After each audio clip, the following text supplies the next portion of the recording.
Meski surat edaran dari Kementerian Kesehatan mulai 1 Juli, kelompok anak usia 12 tahun ke atas sudah mendapatkan jatah untuk diberikan vaksin COVID-19.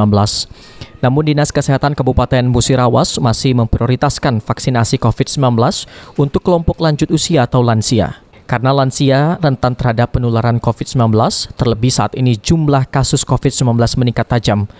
Selain itu, vaksinasi lansia juga masih minim, yakni baru mencapai 22,43% atau sebanyak 6.948 jiwa dari target sasaran sebanyak 30.981 jiwa. Kabid Pencegahan dan Pengendalian Penyakit atau P2P Dinas Kesehatan Musirawas menjelaskan berbagai kendala dihadapi petugas, sehingga cakupan vaksinasi lansia masih sangat rendah. Salah satunya karena kurangnya kesadaran anggota keluarga terhadap pentingnya vaksinasi.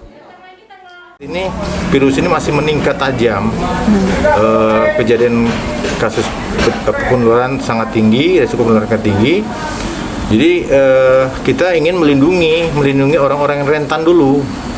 Jadi emang semuanya sekarang ini sudah masyarakat umum sudah mendapatkan alokasi vaksinasi. Jadi dari usia 12 tahun ke atas itu semuanya sudah mendapatkan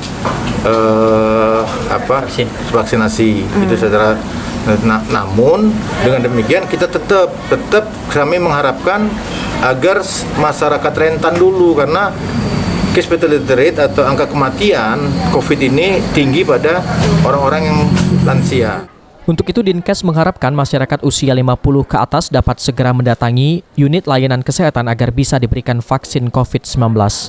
Sementara itu, ketersediaan vaksin COVID-19 di Dinas Kesehatan Musirawas saat ini sudah habis alias kosong, dan vaksin baru akan tiba kembali 2 minggu ke depan. Tri Hajariah, PAL TV.